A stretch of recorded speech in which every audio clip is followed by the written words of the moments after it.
सुबह के 5 बजते ही हर रोज की तरह राम सिंह जी उठ खड़े हुए और जल्दी से फ्रेश होकर रोजाना की तरह पार्क में सैर करने के लिए घर से बाहर निकल गए। जैसे ही राम सिंह जी के पार्क में पहुंचे तो उन्होंने देखा उनके पड़ोसी दोस्त महेश जी वहां पहले से ही ओपन जिम में एक्सरसाइज कर रहे थे। राम सिंह जी को देखते ही महेश जी बोल पड़े, और भाई राम सिंह जी, क्या हाल है? बेटे की इंटर्नशिप कैसी चल रही है? महेश की बात सुनकर राम सिंह जी मायूसी भरे स्वर में बोले, अच्छी है, अच्छी ही चल रही होगी मतलब। अरे भाई, तुम लोग एक ही घर में रहते हो, इतना तो मालूम ही होगा। महेश जी ने हैरानी से पूछा तो राम सिंह जी बोले, हाँ यार, रहते तो एक ही घर में है, पर न जाने क्यों जैसे जैसे बच्चे बड़े होते जाते हैं माँ बाप से दूरी बनाने लगते हैं। उन्हें अपना फ्रेंड सर्कल ही ज़्यादा पसंद आता है। तो महेश जी बोले, राम सिंह जी कहते ना कि बेटे को जब पिता के जूते आने लगे तो बेटे को बेटा नहीं समझना चाहिए, बल्कि उसे दोस्त समझ लेना चाहिए। महेश जी की बात सुनकर राम सिंह जी बोले, मैं तो उसे समझने की भरपूर कोशिश करता हूँ, लेकिन उसे अपने आधुनिक जीवन के फुर्सत ही कहाँ है। तभी महेश जी ने अपनी घड़ी पर नज़र डाली। अरे बाप रे, आज तो मुझे ऑफिस जल्दी जाना था। अच्छा राम सिंह जी, मैं चलता हूँ, कल मिलते हैं। ऐसा कहकर महेश जी तेजी से अपने घर की ओर चले गए। थोड़ी देर सैर करके राम सिंह जी भी अपने घर वापस लौट आए। अब तक अखबार भी आ चुके थे। रोजाना की तरह उन्होंने अखबार उठाया और अपनी आराम कुर्सी पर बैठकर अखबार पढ़ने लगे। तसल्लीपूर्वक अखबार पढ़ लेने के बाद अपनी दुकान पर जाने के लिए राम सिंह जी नहा धोकर तैयार हो गए। उसी समय उनकी पत्नी शांति जी उनके लिए चाय नाश्ता बनाकर डाइनिंग टेबल पर ले आई। तभी राम सिंह जी बोले, अरे शांति, 9 बजने को आए और तुम्हारा लाडला अभी तक नहीं उठा। रोहित, तो बेटा रोहित, सूरज सर पे आ गया है, आज उठने का इरादा नहीं है क्या? राम सिंह जी ने अपने बेटे को रोहित को आवाज़ लगाई तो शांति जी बोली, अरे आपको मालूम तो है, आजकल के बच्चे रात को मोबाइल देखने में इतने व्यस्त होते हैं कि उन्हें समय का पता ही नहीं चलता। पहले तो रोहित समय पर सो जाता था, अब तो रात को 2-2 बजे तक फ़ोन के साथ ही चिपका रहता है। रात को देर से सोएगा तो सुबह नींद कैसे खुलेगी? कोई बात नहीं शांति, अपना ही कुछ काम कर रहा होगा। नाश्ता करते हुए राम सिंह जी बोले, अच्छा शांति, मेरी पासबुक और चेकबुक निकाल कर रख देना। आज दुकान जाने से पहले मैं बैंक होकर आऊँगा। ठीक है जी, पहले चाय तो पी लीजिए। और हाँ, बिजली का बिल भी भरना है, कल आखिरी तारीख है। कल नहीं भरा तो पिछली बार की तरह 150 का जुर्माना पड़ जाएगा। शांति जी ने कहा तो राम सिंह जी बोले, अरे हाँ, 150 से याद आया, कल महेश के साथ बाजार गया था ना, तो मेरे पास पैसे ख़त्म हो गए थे, तो मैंने महेश से पैसे लिए थे, उसे भी वो पैसे लौटाने हैं। ठीक है, लौटा देना। कहते हुए शांति जी बैंक की पासबुक लेने के लिए कमरे में चली गई। तभी उनका बेटा रोहित अपने कमरे से बाहर आया। उसे देखते ही राम सिंह जी ने एक प्यारी सी मुस्कान के साथ कहा, गुड मॉर्निंग बेटा।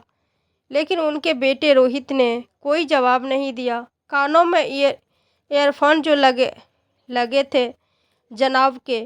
फ्रिज से पानी की बोतल निकालकर वो राम सिंह जी के पास रखी चेयर पर बैठ गया और मोबाइल में कुछ देखते हुए पानी पीने लगा। मोबाइल में लगातार नोटिफिकेशन आ रहे थे और रोहित पूरी तरह से उसी में खोया हुआ था। तभी राम सिंह जी भी बोले, रोहित बेटा, ब्रेड खाओगे क्या? तो रोहित ने बड़ी मुश्किल से कानों से ईयरफोन निकालते हुए कहा, क्या कहा आप पापा आपने? तो राम सिंह जी बोले, बेटा मैंने पूछा ब्रेड जैम खाओगे क्या? नहीं पापा, कहकर रोहित फिर से मोबाइल में व्यस्त हो गया। तभी उसकी माँ शांति जी अपनी कमरे से बाहर आई और बेटे को पूरी तरह से मोबाइल में गेम देखकर मुंह बनाते हुए बोली, लीजिए, हो गई आपके बेटे के दिन शुरुआत। रोहित ने अपनी माँ की बात को सुनकर भी अनसुना कर दिया और फिर से मोबाइल देखने लगा। तभी शांति जी रामसिंह जी को चेकबुक देते हुए बोली, अच्छा आज मैं क्या बनाऊं? दाल चावल ही बना लेना। कहते हुए रामसिंह जी दुकान के लिए निकल गए।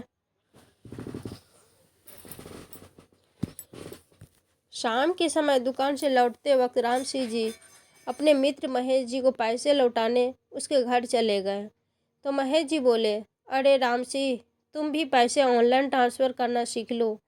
ये तो आजकल की ज़रूरत बन गई है। पहले मुझे छोटे छोटे काम के लिए खुद जाना पड़ता था, बहुत समय खराब हो जाता था।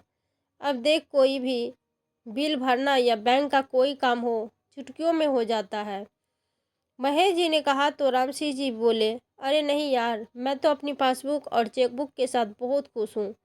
इसी बहाने थोड़ी देर बाहर भी घूम लेता हूँ। बैंक आने जाने में ही अच्छी भली सैर हो जाती है। रामसिंह जी की बात सुनकर महेश की चुटकी लेते हुए बोले, चल झूठा, मुझे तो लगता है कि बैंक की कैशियर कुछ ज़्यादा ही पसंद आ गई है तुझे दोस्त की इस बात पर। रामसिंह जी हंसते हुए बोले, उम्र हो गई लेकिन मजाक करने की आदत नहीं गई तेरी। तो महेश जी ठहाके लगाते हंसने लगे। थोड़ी देर बैठकर चाय पीते हुए दोनों दोस्तों ने कुछ गपशप की और फिर रामसिंह जी वापस अपने घर लौट आए। आते ही अपनी पत्नी शांति से पूछा, रोहित घर लौट आया है क्या? नहीं तो शांति जी ने जवाब दिया, लेकिन ये अब तक आया क्यों नहीं? 7 बजने को आए हैं। कहते हुए रामसिंह जी ने अपना फ़ोन निकाला और बेटे को फ़ोन लगाया, लेकिन दूसरी ओर से कोई जवाब नहीं आया। क्या हुआ जी? रोहित ने फ़ोन नहीं उठाया क्या? शांति जी ने चिंतित स्वर में पूछा। तो रामसिंह जी बोले, मैं कब से उसको फ़ोन कर रहा हूँ, लेकिन वो कोई जवाब नहीं दे रहा। न तो ये लड़का कुछ बता कर जाता है और न ही फ़ोन करता है। थोड़ी देर बाद रोहित घर आ गया। उस समय रामसिंह जी और शांति जी रात का खाना खा रहे थे। तभी रामसिंह जी बोले, अरे बेटा, आओ खाना खा लो। नहीं पापा, मैं खाकर आया हूँ, रोहित ने कहा तो रामसिंह जी बोले, अरे एक एक चपाती तो खा लो, तेरी माँ ने बड़े प्यार से खाना बनाई है। पिता की जिद पर रोहित डाइनिंग टेबल पर बैठ गया। तभी खाना खाते हुए शांति जी बोली, सब्जी कैसी बनी है बेटा? तो रोहित ने कोई जवाब नहीं दिया। वो फिर से अपने फ़ोन में लग गया। रोहित, कम से कम खाना खाते समय मोबाइल साइड में रख सकते हो ना? शांति जी गुस्से से बोली। तो रोहित बोला, अरे माँ, कुछ ज़रूरी काम था। तभी रामसिंह जी बोले, अरे बेटा, तेरी इंटर्नशिप कैसी चल रही है? तो शांति जी ने कहा, हाँ बेटा, हमसे लोग पूछते हैं तो हम कुछ बता ही नहीं पाते। तो रोहित झेपते हुए बोला, अरे क्या बताऊं आप लोगों को, डिजिटल मार्केटिंग के बारे में आप लोग क्या समझेंगे, लेकिन बेटा तुमने कभी हमें समझाया भी तो नहीं, शांति जी ने कहा। तो रोहित बोला, अरे माँ, इसे समझना आप लोगों के बस की बात नहीं। रोहित के इस रूखे व्यवहार से शांति जी आहत हो गई और रामसिंह जी से बोली, सुन रहे हैं आप? यही सुनना बाकी रह गया था। अपने बेटे से, जिसे इतने लाड से पाला पोस कर बड़ा किया था, पढ़ाया लिखा था, जिस बेटे को कभी हम अपनी दुनिया समझा करते थे, आज वही बेटा हमें कहता है कि तुम्हें कुछ समझ नहीं आएगा। माँ की इस बात पर रोहित नाराज होकर खाना छोड़कर अपने कमरे में चला गया। तो रामसिंह जी शांति से बोले, अरे शांत हो जाओ शांति, बेटा बड़ा हो गया है, उसे प्यार से समझाया करो। तो शांति जी उदास होते हुए बोली, कितनी तेज़ी से वक्त बदलता जा रहा है और बदलते वक्त के साथ बच्चे भी कितनी तेज़ी से बदल जाते हैं। इतना बोलकर शांति जी अपनी आंखों से आंसू छुपाते हुए बर्तन उठाकर रसोई घर में ले गई। अगले दिन सुबह सैर करते हुए रामसिंह जी ने अपने दोस्त महेश जी को अपनी परेशानी बताई। तो महेश जी बोले, समय बदल गया है ना, इसीलिए आजकल के बच्चों को समझने के लिए हमें भी उनकी तरह सोचना पड़ेगा, उनकी तरह जीना सीखना पड़ेगा। अब मुझे ही देख लो, सोशल मीडिया पर अकाउंट बनाना, ऑनलाइन पैसे ट्रांसफ़र करना, ऑनलाइन पैसे से शॉपिंग करना, ये सब मैंने भी तो सीखा है ना, तो तुम भी सीख लो। मेरा बेटा क्या करता, कहाँ जाता है, उस पर मेरी पूरी नज़र होती है। महेश जी की बात सुनकर राम सिंह जी उत्साहित होते हुए बोले, अच्छा, ये बात तो बहुत अच्छी है। मेरे बेटे का तो पता ही नहीं चलता, कुछ पूछता हूँ तो उल्टा भड़क उठता है। ये सुनकर महेश जी बोले, राम सिंह जी, तुम भी स्मार्टफोन यूज करना शुरू कर दो, सारी प्रॉब्लम ही सॉल्व हो जाएगी। क्या यार, कैसी बहकी बहकी बातें कर रहा है। मेरे बेटे के जो घंटे मोबाइल में घुसे रहने से मैं पहले ही परेशान हूँ, ऊपर से तू मुझे सलाह दे रहा है कि मैं भी स्मार्टफोन नाम की मुसीबत पाल लूँ। बेटे को निकालने की वजह में मैं भी स्मार्टफोन में घुस जाऊँ। राम सिंह जी की बात सुनकर महेश जी बोले, अरे नहीं रे बाबा, मैंने ये कब कहा कि तुम स्मार्टफोन में घुस जाओ। जितना ज़रूरत हो उतना ही चलाना, लेकिन कम से कम तुम अपने बेटे पर तो नज़र रख सकते हो ना कि वो कहाँ है।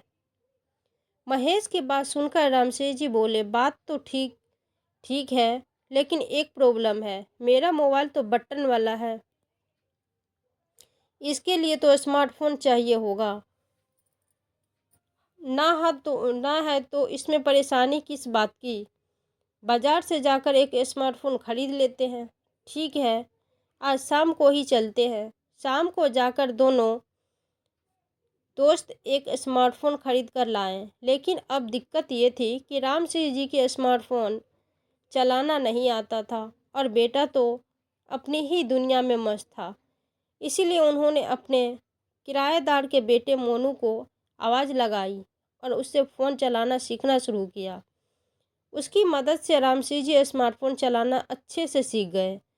अगले दिन महेश जी का फ़ोन आया और बोले, रामसिंह, पार्क में आ जाओ, बाकी सब चलाना तो तुम सीख ही चुके हो, तो आज तुम्हारा इंस्टाग्राम अकाउंट भी बना देता हूँ। ठीक है कहकर रामसिंह जी ने फ़ोन रख दिया और थोड़ी ही देर में पार्क चले गए। वहाँ पहुँचते ही महेश जी ने राम सिंह जी की एक अच्छी सी तस्वीर खींची और बोले, अच्छा, ये बताओ कि इंस्टाग्राम अकाउंट का यूज़र नेम क्या रखना है। तो राम सिंह जी बोले, और क्या अरे नहीं यार, यूज़र नेम तो कुछ अच्छा सा होना चाहिए, कोई कूल यूज़र नेम बताओ। अच्छा, लेकिन तुम्हारा यूज़र नेम क्या है। मेरा यूज़र नेम है जीना अभी बाकी है ना, बिल्कुल मेरी सोच की तरह जिंदा दिल। तो राम सिंह जी बोले, अच्छा, मेरी गिफ्ट शॉप है ना, तो मैं लोगों में खुशियाँ बांटता हूँ, इसलिए मेरा यूज़र नेम होगा सांता क्लॉज। कैसा लगा? सेंटा क्लॉज कैसा लगा? अरे बहुत बढ़िया लगा। अब जल्दी से रोहित को फॉलो करते हैं। महेश जी बोले। उधर जैसे ही रोहित ने राम सिंह जी को इंस्टाग्राम पर देखा तो वह हैरान हो गया, और इससे ज़्यादा हैरानी तो उसे उनके यूज़र आईडी को देखकर हुई। सेंटा क्लॉज ऐसा यूज़र नेम कौन रखता है, ये पापा भी ना। देखकर रोहित मन ही मन बुदबुदाया और फिर अपनी प्रेजेंटेशन की तैयारी में लग गया। अगले दिन जब रोहित लाइव वीडियो कॉल में अपनी प्रेजेंटेशन दे रहा था, तभी अचानक उसके मोबाइल पर राम सिंह जी का फ़ोन आया।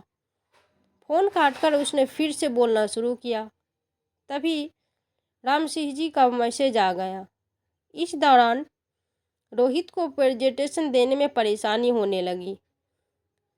फिर से एक मैसेज और आया। गुस्से के कारण रोहित के दिमाग से सब कुछ गायब हो गया। उसकी प्रेजेंटेशन अच्छी नहीं गई। इस बात पर उसे अपने पिता पर बहुत ज़्यादा गुस्सा हुआ था। इधर शाम को जब राम सिंह जी को की दुकान से घर लौटे तो उन्होंने मोनू को मोबाइल के सामने डांस करते हुए देखा तो पूछने लगे, मोनू बेटा, ये तुम क्या कर रहे हो? तो मोनू बोला, अंकल मैं तो रील्स बना रहा हूँ, ये क्या होता है बेटा? राम सिंह जी ने पूछा तो मोनू हंसने लगा। उसने रील्स के बारे में राम सिंह जी को बताया और दोनों ने एक साथ एक रील बनाई जिसमें दोनों डांस कर रहे थे। राम सिंह जी बहुत अच्छा डांस करते थे, इसीलिए लोगों को रील काफ़ी पसंद आई। तो उत्साहित होकर दोनों ने एक और रील बनाई। इधर जब रोहित ने राम सिंह जी की ये वीडियो देखी तो उसे मन ही मन बहुत गुस्सा आने लगा। 2 दिन बाद रोहित के दोस्त उससे मिलने घर पर आए। थोड़ी देर बातचीत करके जैसे ही वो जाने लगे तो राम सिंह जी घर के अंदर आए। तभी एक दोस्त ने कहा, अरे अंकल, हम आपकी रील देखते हैं, क्या डांस करते हो अंकल? आप बिल्कुल किसी फिल्म के हीरो की तरह। और आपका यूजर नेम भी तो कमाल का है, सेंटा क्लोजा, और आगे लिखा है, मैं लोगों में खुशियाँ बांटता हूँ। बहुत बढ़िया, रोहित के दोस्तों ने कहा। तो रोहित अपने पिता को घूर कर देखने लगा। अंदर ही अंदर उसे शर्मिंदगी महसूस हो रही थी। दोस्तों के जाने के बाद जब रोहित अंदर आया तो राम सिंह जी खुशी से बोले, अरे मुझे तो पता ही नहीं था कि रील्स कैसे बनानी है। ये तो मोनू के साथ मैंने भी अपने 1-2 रील्स बना ली। सब लोगों ने बहुत लाइक किया, लेकिन तुमने लाइक नहीं किया। राम सिंह जी के इतने बोलते ही रोहित का गुस्सा फूट पड़ा। बस करो पापा, परेशान हो गया हूँ मैं आपसे, और कितनी शर्मिंदगी महसूस करवाओगे मुझे? कहाँ मोनू और कहाँ आप? मेरे दोस्त आपकी तारीफ करने के बजाय आपका मजाक उड़ा रहे थे। इतना भी नहीं समझते कि मेरे दोस्त के बीच मेरी कितनी बेइज्जती हो रही है। कोई काम करने बैठता हूँ तो उसी दौरान आप इतने मैसेज भेज देते हो कि मेरा फोकस ही ख़त्म हो जाता है। कल भी आपने यही कुछ किया। ऐसी वजह से मेरी टीम लीडर को लग रहा था कि मेरा काम में ध्यान नहीं है। अब आप पहले जैसे क्यों नहीं रहे पापा? जब ये फ़ोन आया है तब से आपका दिमाग ठिकाने पे नहीं। मुझे आपकी ये हरकतें बिल्कुल पसंद नहीं आ रही। सबके सामने आपको पापा बोलने में मुझे शर्म महसूस होने लगी है। रोहित गुस्से से चिल्लाता जा रहा था और राम सिंह जी और शांति जी हैरानी से उसके चेहरे की तरफ देख रहे थे। तभी शांति जी गुस्से से बोली, रोहित, तुझे कुछ शर्म है या नहीं? कोई बेटा अपने पापा से इस तरह बात करता है क्या? क्यों माँ, आपने देखा नहीं कि मेरे दोस्त ने भी क्या कहा? सारी दुनिया पापा के बारे में ऐसा ही सोच रही है। घर बैठे बेइज्जती करवाने पर तुले हुए हो आप। बस रोहित, बहुत हो गया। जो कुछ भी तेरे पापा कर रहे हैं उसका जिम्मेदारी सिर्फ तू है। तुझे क्या लगता है, क्या इन्हें मोबाइल का शौक चढ़ा था? हाँ, शौक नहीं तो मैं और क्या, सोशल मीडिया पर अजीब अजीब पोस्ट डालते रहते हैं, मुझे फालतू मैसेज भेजते हैं। क्या एक ही घर में रहते हाँ हुए कोई किसी को वीडियो कॉल करता है? और तो और आजकल बच्चों के साथ रील बनाने में लगे हुए हैं। कुछ तो शर्म कीजिए, कुछ तो सोचिए अपनी उम्र के बारे में। तभी शांति जी बोली, अच्छा, क्या तूने कभी सोचा अपने पिता के बारे में? तू तो अपनी ही दुनिया में इतना मस्त है कि बाकी किसी का तुझे कोई ख्याल ही नहीं है। सोचकर बता, जब से ये फ़ोन आया है क्या तूने कभी हमारे पास बैठकर 2 मिनट प्यार से बात भी की है? तू ही बता, आखिर बार तूने कब हमारे साथ अपना हाल चाल बांटा था या हमारा हाल पूछा था? कभी हमसे ये पूछा कि तुमने खाना खाया कि नहीं? अब तुम अपने पिता को ही सुना रहे हो कि आप पहले जैसे क्यों नहीं रहे। क्या तू खुद पहले जैसे रह गया है? कितनी बार तुझे दिन में फ़ोन करते हैं? तेरी लाइफ में क्या चल रहा है ये भी तो बताना ज़रूरी नहीं समझता? तो सोचो, चलो मैसेज के ज़रिए ही सही, कम से कम अपने बेटे से थोड़ी ही बात तो हो पाएगी। हम मानते हैं समय के साथ बदलाव ज़रूरी होता है, लेकिन माँ बाप के बारे में भी तो थोड़ा सा सोचो। उन्हें भी तो तुम्हारे साथ बात करने का दिल करता है। तुम्हें प्यार करने का दिल करता है, अपनी बात कहने को दिल करता है। थोड़ा सा वक्त भी ही तो मांगते थे तुम्हारे माँ बाप तुमसे। आज शांति जी ने गुस्से में अपने दिल का गुब्बारा हल्का कर लिया तो रोहित अपने पैर पटकते हुआ तेजी से कमरे में चला गया।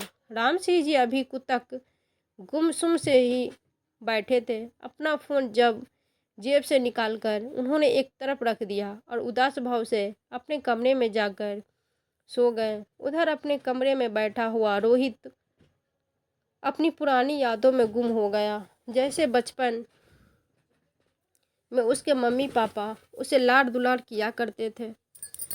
जब उसके पापा दुकान से लौटते थे तो उनके आते ही पूरे दिन में उसने क्या क्या किया ये सब उन्हें बताता था और उसके पापा बड़े ध्यान से उसकी एक एक बात सुनते थे। थोड़ा सा समय मिलता था तो वो अपने पापा के साथ लूडो या कैरम खेलने बैठ जाता था। कहाँ गए वो दिन? आखिरी इस स्थिति के लिए वो खुद ही तो जिम्मेदार है। सोच सोच कर रोहित को अपने व्यवहार पर शर्म आने लगी। अगली सुबह हुई तो रोहित अपने कमरे से बाहर निकला। रोजाना की तरह राम सिंह जी का अखबार पढ़ रहे थे और शांति जी नाश्ते की तैयारी कर रही थी। रोहित ने अपना मोबाइल एक तरफ रखा और कुछ बात करने की इच्छा से अपने माँ पापा की ओर देखा। गुड मॉर्निंग माँ पापा, गुड मॉर्निंग बोलकर राम सिंह जी और शांति जी अपने अपने काम में लग गए। आज उन्होंने आगे कुछ नहीं कहा तो रोहित फिर से अपने मम्मी पापा के पैर छूते हुए बोला, अपने कल के व्यवहार के लिए मैं आपसे माफ़ी मांगता हूँ। गलती मेरी है। ऐसा कहते हुए रोहित अपने दोनों कान पकड़कर खड़ा हो गया। राम सिंह जी और शांति जी की आंखों से आंसू बह निकले और उन्होंने उसे अपने गले से लगा लिया। अच्छा माँ, आज नाश्ता मैं बनाऊंगा और आप खाकर बताना कि मैंने कैसे बनाया है। कहते हुए रोहित रसोई में घुस गया। तभी राम सिंह जी और शांति जी एक दूसरे की तरफ देखकर मुस्कुराने लगे। आज राम सिंह जी और शांति जी का घर पहले की तरह चहक उठा था। रोहित के पोहा बनाया तो सब लोग एक साथ बैठकर खाने लगे। इतने में मोनू भी दौड़ता हुआ राम सिंह जी के पास आया और बोला, अंकल कमाल ही हो गया। अरे अरे क्या हो गया मोनू? राम सिंह जी ने पूछा तो मोनू बड़े उत्साह से बोला, देखिए तो जो रील्स हम लोगों ने एक साथ बनाई थी उसे अब तक 5 मिलियन लोग देख चुके हैं और जानते हैं आपको 1 लाख फॉलोअर्स भी मिल चुके हैं। ये सुनकर राम सिंह जी और शांति जी की खुशी का कोई ठिकाना ही न रहा और पास में बैठा रोहित भी हैरानी से अपने पिता को देखता ही रह गया। तो दोस्तों, अगर माँ बाप बूढ़े हो जाए तो इसका मतलब ये नहीं कि हम उनसे दूर हो जाए, बल्कि हमें उनके साथ बैठकर कुछ पल बितानी चाहिए, उन्हें खुशी और साथ का एहसास हो सके।